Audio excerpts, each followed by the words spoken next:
Assalamualaikum warahmatullahi wabarakatuh. Waalaikumsalam warahmatullahi wabarakatuh. Selamat pagi menjelang siang semuanya. Kali ini kita akan lanjut pembahasan materi sejarah Indonesia, yang dimana ini yang terakhir tentang masa praaksara, yaitu hasil dan nilai kebudayaan praaksara. Kalau di buku itu ada dari halaman 26, 27, 28, 29. Nah, tapi di situ cuma membahas tentang penemuan teknologinya sederhana. Nah, di sini ada dua lagi yang dibahas, yaitu sistem kepercayaan dan nilai kebudayaan masa praaksara.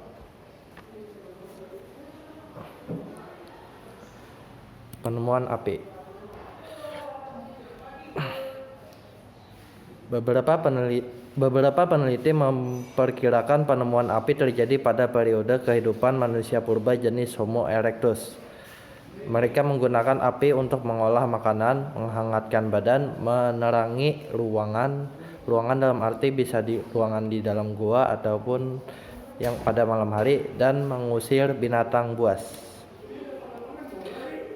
Pada awalnya pembuatan api dilakukan dengan cara membenturkan batu api dan menggosokkan kayu. Percikan api yang dihasilkan diarahkan pada dedaunan kering, kemudian diperbesar dengan menambahkan kayu bakar. Jadi ibaratnya itu menggunakan api dengan batu api itu menciptakan api dengan batu itu secara tidak sengaja, cuma dibentur-benturkan lalu ada serpihan daun kering itu kan yang api-api halus, kalau bahasa Barabayanya itu bara. Nah, baranya itu lalu dibesar-besarkan, ditiup-tiup lah istilahnya tuh, ditiup-tiup lalu jadi dikumpulkan menjadi beberapa yang dedaunan yang kering jadi api. Nah, lalu kalau bahasa Barabayanya tuh disalukot. Nah, pada masa bercocok tanam, manusia menggunakan api untuk membuka hutan. Pada masa bercocok tanam, manusia menggunakan api untuk membuka hutan. Mereka menebang pohon-pohon berukuran besar lalu membakarnya, atau dalam bahasanya tuh slash on board, agar lahan menjadi bersih dan mudah ditanami. Ini sistem untuk pembukaan lahan dengan api itu sama halnya yang sering digunakan oleh para Dayak Meratus, tapi yang digunakan oleh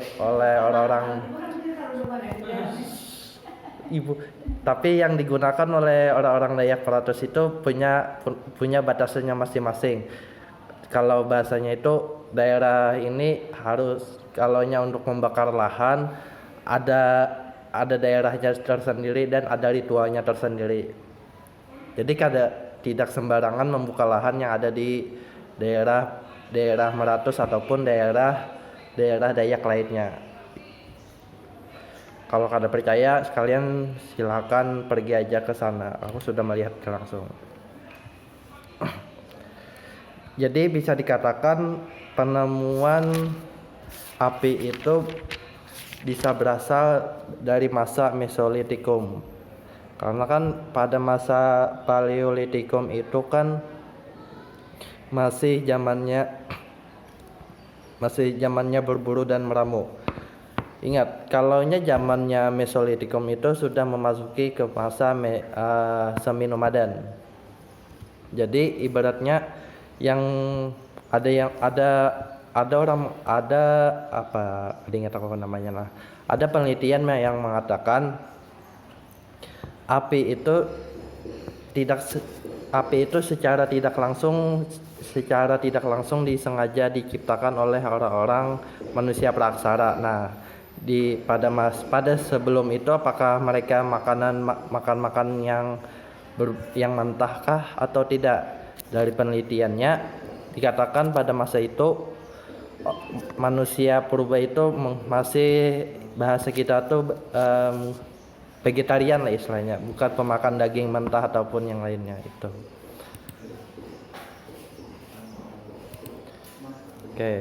Yang kedua, peralatan batu dan tulang. Kebudayaan yang mengembangkan peralatan dari batu dan tulang di Indonesia terbagi dua, yaitu budaya Pacitan dan budaya Ngandong. Kebudayaan Pacitan identik dengan alat-alat batu berupa kapak perimbas atau chopper. Tempat penemuannya terdiri kapak perimbas antara Pacitan, Jawa Timur, Lahat, Awang Bangkal, Kalimantan Selatan, Sukabumi, dan Gombong. Jadi bisa dikatakan pada masa di Awang Bangkal kan tahu daerahnya wisata yang dekat dengan wisatanya Riam Kanan. Nah, dulu di situ emang ada tempatnya penemuan batu-batu ini, dan batu-batu itu sekarang sudah ada di Museum Lambung Mangkurat Banjarbaru. Jadi kalau mau lihat langsung ya datang aja ke sana. Tapi kalau kalian menemukan benda-benda bersejarah seperti kebudayaan yang dari alat batu perimbas, kalian ya bisa dikatakan menemukan sesuatu yang sangat bersejarah. Kalau dijual tuh larang tuh, astagfirullahaladzim, jangan dijual lah. Oke, yang kedua adalah kebudayaan Ngandong, identik dengan peralatan yang terbuat dari tulang, tanduk, dan duri ikan. Oleh karena itu kebudayaan Ngandong disebut kebudayaan tulang. Ini kalian cukup mengetahui aja, karena kalau lebih spesifik lagi itu di semester 2 untuk dipelajari kelas EPS, sejarah peminatan. Oke, yang ketiga adalah teknik pembuatan alat-alat batu.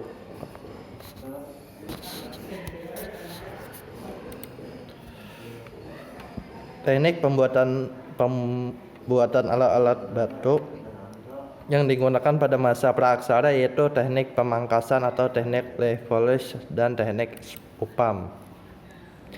Teknik pemangkasan dilakukan dengan cara memangkas batu menggunakan martil batu untuk memperoleh bentuk permukaan yang tajam dan bagian pegangan.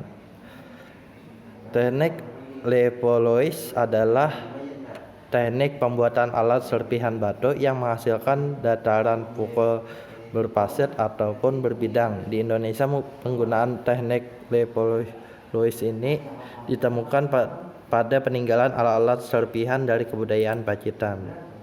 Teknik upam adalah teknik mengasah batu untuk mendapatkan alat-alat berbentuk halus. Alat-alat yang digunakan untuk mengasah biasanya berasal dari jenis batuan andesit. Nah, jadi dalam teknik pemangkasan itu ada yang mengatakan secara tidak langsung, ataupun ada juga mengatakan ini secara apa ya namanya lah, ada ingat aku. Kalau batu kan saling dibenturkan kan pasti ada serpihan-serpihan yang besarnya tuh. Nah, biasanya kan dalam serpihan-serpihannya itu ada yang bahasa Barabayanya itu curing. Nah, curing itu bisa digunakan sebagai alat-alat batu untuk digunakan bisa berburu ataupun mengeliti binatang.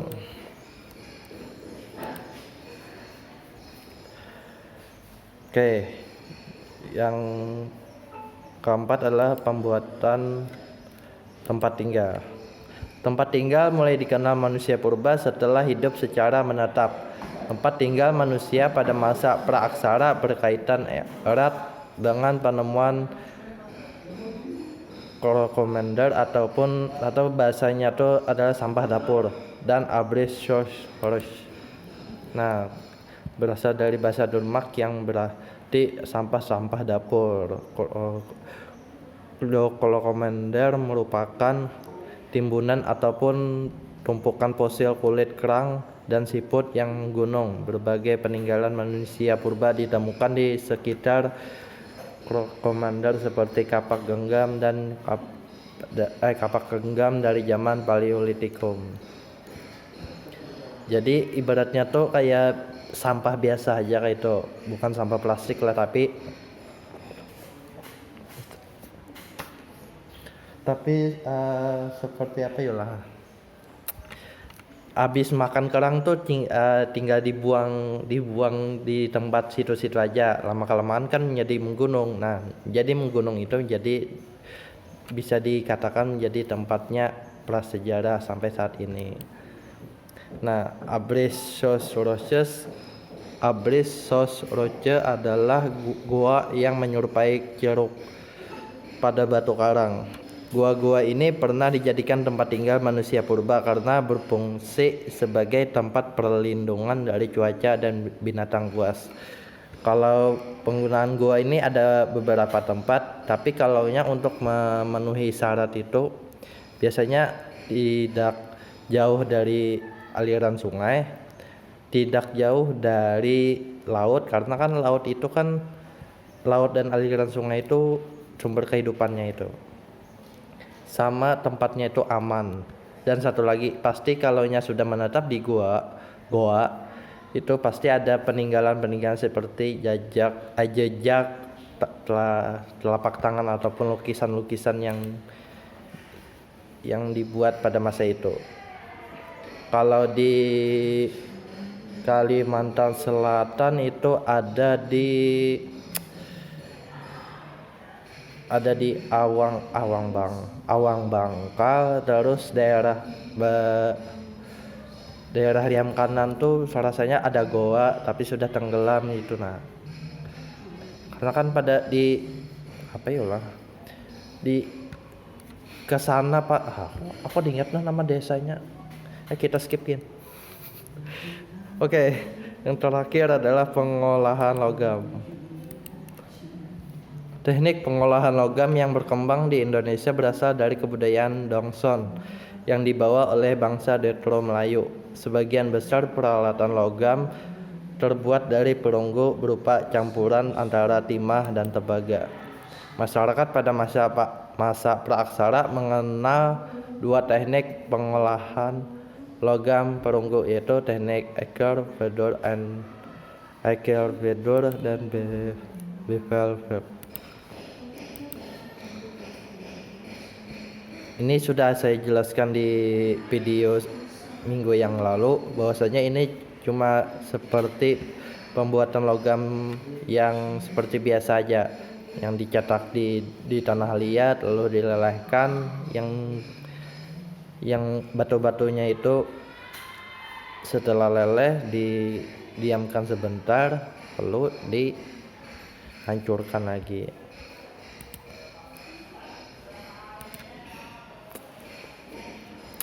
Oke, yang kedua, hasil dan nilai kebudayaan masa praaksara, sistem kepercayaan.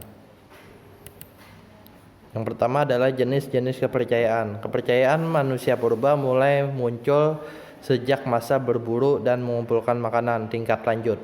Ingat ya, tingkat lanjut, bukan tingkat lanjut itu berarti adalah semi nomaden. Pada zaman megalitikum muncul kepercayaan yang mendorong masyarakat melakukan pemujaan terhadap roh leluhur. Jadi di sini ada 3, animisme, dinamisme, dan totemisme. Di animisme ya kepercayaan bahwa roh nenek moyang akan selalu mengawasi dan melindungi mereka. Jadi ibaratnya ada sebuah roh ataupun yang dipercayai oleh yang pertama, dan itu jadi dipercayai sebagai Tuhan mereka. Yang kedua adalah dinamisme, kepercayaan bahwa benda-benda tertentu seperti batu dan pohon besar mempunyai kekuatan gaib. Biasanya batu-batu itu batu yang kalau bahasa kita itu batu keramat lah istilahnya. Nah, kalau pohon besar itu diidentik dengan pohon beringin. Sampai sekarang sih pohon beringin itu dijadikan sebagai, ya ada yang percaya atau tidak lah, karena kan di daerah kampung-kampung itu ada beberapa yang mempercayai ataupun yang bahasa kita tuh anak sesajen lah, atau minta doa di bawah pohon gitu.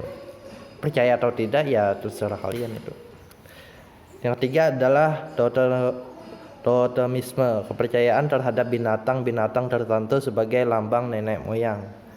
Apa bedanya dengan animisme? Nah, kalau animisme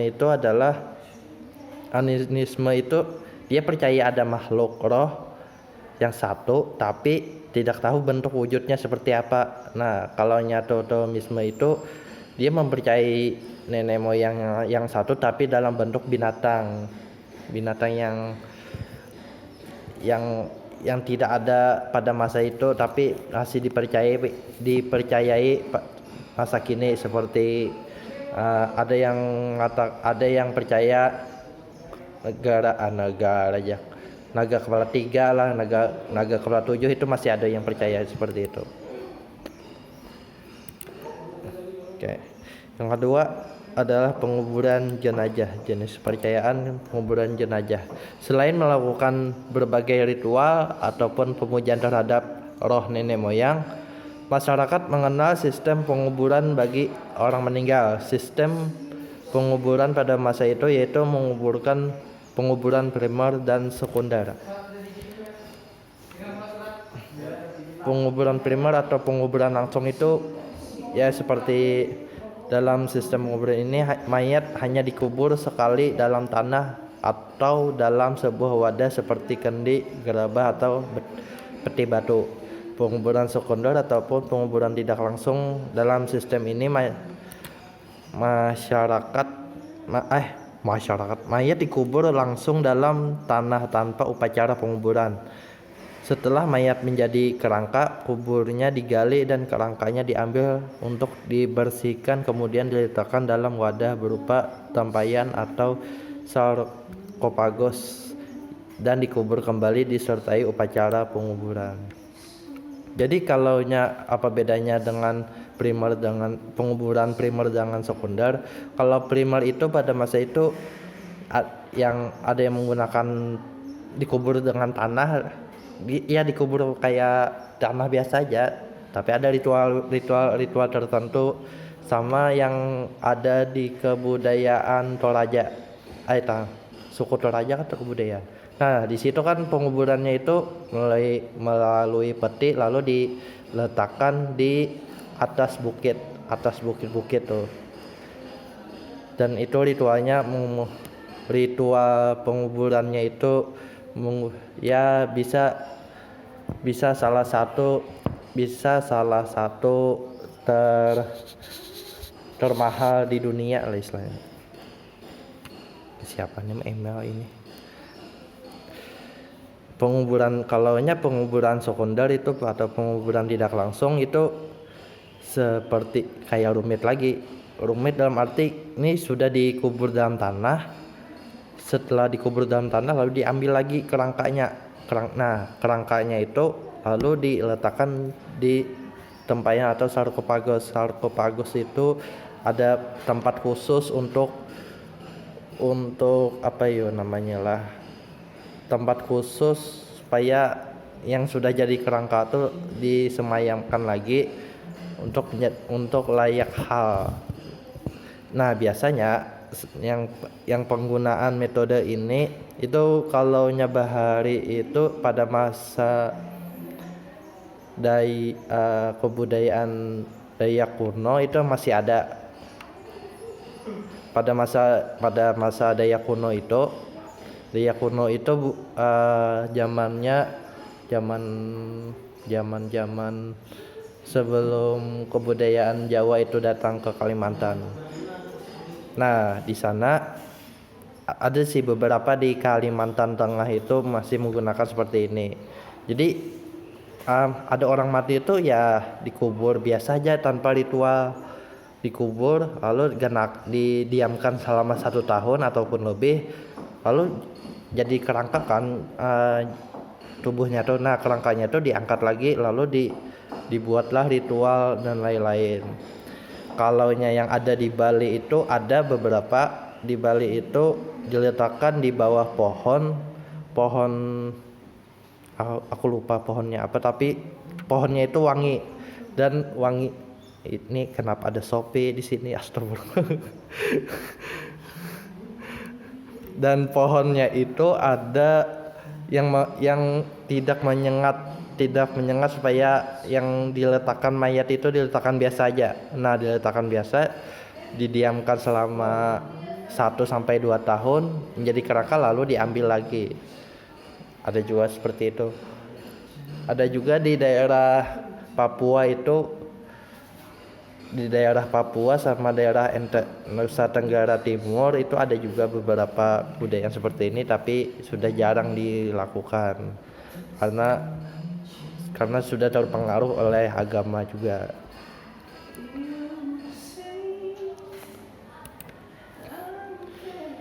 Oke, tadi kan itu sistem kepercayaan ada 3 tadi.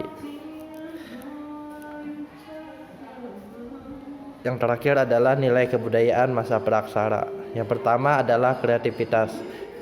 Itu yang nyanyi itu adalah Pak Bastomi tadi lah. Mohon ada Bapak. Santai aja. Kreativitas berkaitan dengan kemampuan manusia pada masa praaksara menciptakan teknologi sederhana. Nilai kreativitas manusia pada masa praaksara dapat dilihat dari kehidupan sehari-hari. Misalnya saat manusia membutuhkan alat untuk memotong dahan pohon atau daging, manusia menciptakan alat semacam pisau yang terbuat dari bahan batu.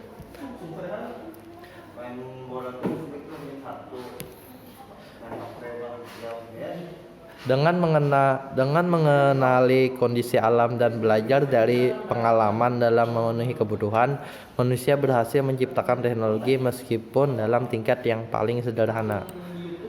Nah, jadi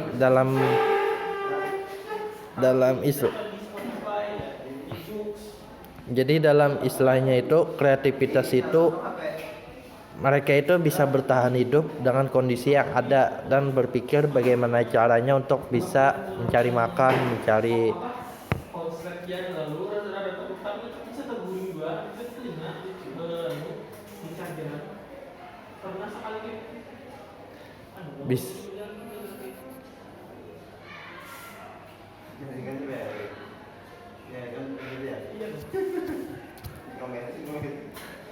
Bu Pandir sambil benset nyaring loh.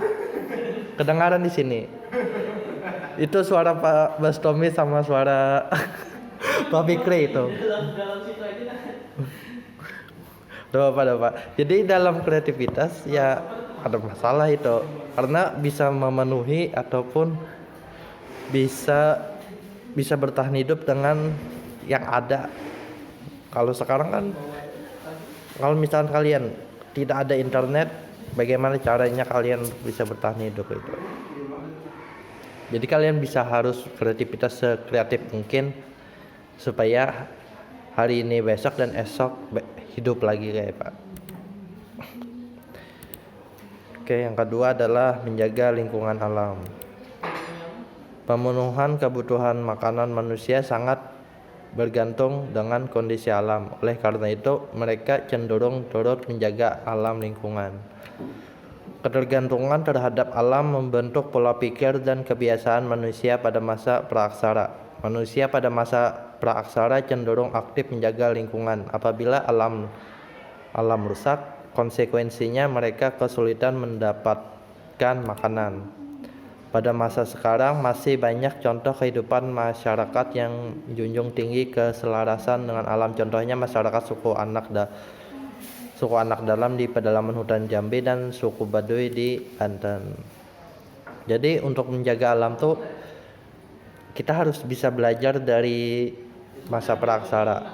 Kalaunya kalian tidak mengerti pada masa praaksara, kita ambil contoh yang ada orang-orang pedalaman Dayak Meratus ataupun yang Dayak di daerah pedalaman Kalimantan Tengah sama Barat. Nah, di sana kan untuk membuka lahan tuh ada ritual tertentu. Membuka lahan ya dibakar ya sih kada masalah, tapi ada sekat-sekatnya untuk menjaga supaya tidak bahasanya tuh melober ke untuk menjadi pembakaran lahan.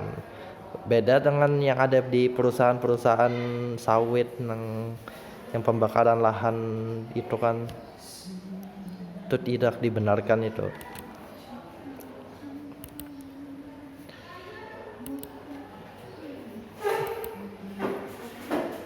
Ketiga adalah hubungan sosial yang harmonis. Masyarakat pada masa praksara hidup secara berkelompok di gua-gua.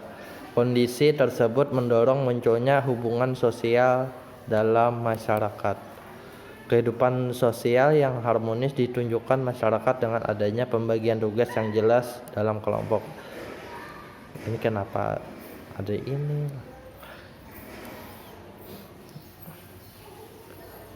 Jadi dalam hubungan sosial yang harmonis itu ada, kalau bahasa modernnya itu job desknya masing-masing. Kalau laki-laki itu mencari bahan makanan yang bisa diolah oleh perempuan. Nah, kalau perempuan itu bisa untuk menjaga anak ataupun meramu makanan sama menjaga lingkungan. Nah, menjaga lingkungan tuh bukan berarti perempuannya aja, tapi laki-lakinya juga. Nah, yang laki-lakinya itu menjaga lingkungan yang berburu tadi, tapi tidak merusak lingkungan gitu.